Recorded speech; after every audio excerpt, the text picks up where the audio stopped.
అందరికీ నమస్కారం. నా పేరు శ్రీనివాస్. మీరు చూస్తున్నారు సిన్ను సోషల్‌గా నా యూట్యూబ్ ఛానల్. ఫ్రెండ్స్, ఒక మంచి టాపిక్‌తో ముందుకు అయితే వచ్చా. లైక్ చేసి సపోర్ట్ అయితే చేయండి. చాలా మంది వీడియోస్ అయితే చూస్తున్నారు కానీ లైక్ చేయట్లేదు. దయచేసి లైక్ చేసి సపోర్ట్ అయితే చేయండి. ఇంకా మంచి మంచి క్రికెట్ అప్డేట్స్‌తో మీ ముందుకైతే వస్తాయి. ఇక లైక్ చేయకుండా టాపిక్‌లోకైతే వెళ్ళిపోదాం. జింబాబ్వే వర్సెస్ ఇండియా టీ20 సిరీస్‌లో అసలు వైభవ్ సూర్యవంశి ఇర్రగొడతాడు బ్రో, నిజం. వైభవ్ సూర్యవంశి మాత్రం ఆడడం పక్కనైతే మీరైతే గుర్తైతే పెట్టుకోండి. దీనికి రీజన్స్ కూడా ఉన్నాయి. దీని గురించి మనమైతే డిస్కస్ అయితే చేద్దాం. దాని తర్వాత ఈ జింబాబ్వే కెప్టెన్ సికందర్ రాజా అయితే సెన్సేషనల్ కామెంట్స్ అయితే చేశాడు ఇండియన్ టీం గురించి. దేని గురించి అయితే మనమైతే మాట్లాడుకుందాం. అంటే India versus Zimbabwe T20 series one side అయిపోతుంది అనుకునేది చాలా అంటే చాలా పెద్ద పొరపాటు.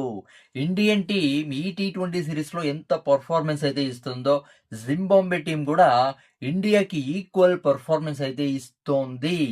అంటే వన్ సైడ్ అయితే అవ్వదు. ఎందుకంటే జింబాబ్వే కూడా కన్సిస్టెన్సీగా ఆడగలదు. అది కాకుండా చాలా అంటే చాలా ఎంటర్టైన్మెంట్ అయితే జింబాబ్వే టీం అయితే ఇస్తోంది. ఇండియన్ టీంకి ఎంత అవకాశం ఉందో గెలవడానికి టీ20 సిరీస్, జింబాబ్వే టీం కూడా అంతే ఈక్వల్ అవకాశం అయితే ఉంది. జింబాబ్వేని తీసి పారేయొద్దు. ఇండియన్ టీం ఎంత గట్టిగా ఆడుతుందో జింబాబ్వే టీం కూడా అంత గట్టిగా ఆడి చూపిస్తోంది.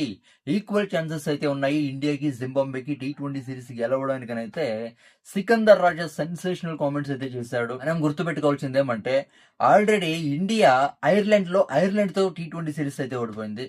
అది కాకుండా ఈ జింబాబ్వే టీం కొలంబోలో 2026 టీ20 వరల్డ్ కప్లో ఆస్ట్రేలియాని ఓడించింది 23 పరుగుల తేడాతోనైతే మనమైతే గుర్తైతే పెట్టుకోవాలా. అవునా కదా? అది కాకుండా విపరీతంగా ఎక్స్పీరియన్స్ టీం అయితే కాదు ఇండియన్ టీం. అందుకే సికందర్ రాజా ఎలాంటి స్టేట్మెంట్ అయితే ఇచ్చాడు.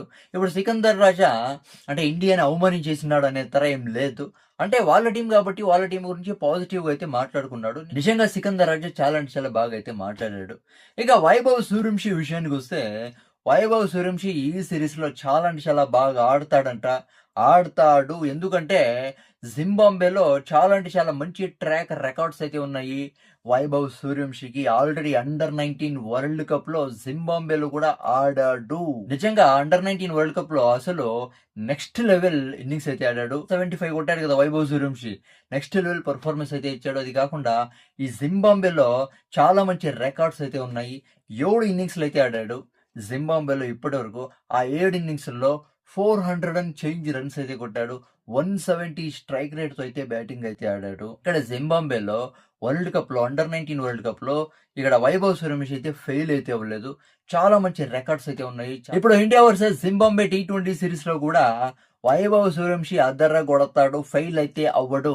లాస్ట్ ఇండియా వర్సెస్ ఇంగ్లాండ్ టీ20 సిరీస్‌లో 3 మ్యాచ్‌లు అయితే ఫెయిల్ అయితే అయ్యాడు. కానీ అలా ఫెయిల్ అయితే అవ్వడు. ఒక అద్దిరిపోయే స్కోర్ అయితే కొడతాడు. ఈ టీ20 సిరీస్ మీద డిపెండ్ అయితే అవుతోంది. వైభవ్ సూర్యవంశికి ఇంకా ఛాన్సెస్ అయితే ఇవ్వల్లా. నెక్స్ట్ టీ20స్‌లో వైభవ్ సూర్యవంశికి ఛాన్సులు ఇవ్వల్లా వద్దనేది ఇక్కడి నుంచి స్టార్ట్ అవుతుందనేది అనిపిస్తుంది. ఏమో కదా? ఈ టీ20 సిరీస్‌లో కన్సిస్టెన్సీగా వైభవ్ సూర్యవంశి ఆడితే మళ్ళీ వైభవ్ సూర్యవంశికి నెక్స్ట్ ఫర్దర్ టీ20స్‌లో కూడా ఛాన్స్ అయితే దొరుకుతుందని అయితే అనిపిస్తుంది. దీని గురించి మీరేమనుకుంటారు? కామెంట్ అయితే చేయండి. నా ఎక్స్‌ప్లనేషన్ ఇస్తే సబ్స్క్రైబ్, సపోర్ట్ అయితే చేయండి. లైక్ చేసి సపోర్ట్ అయితే చేయండి. By by.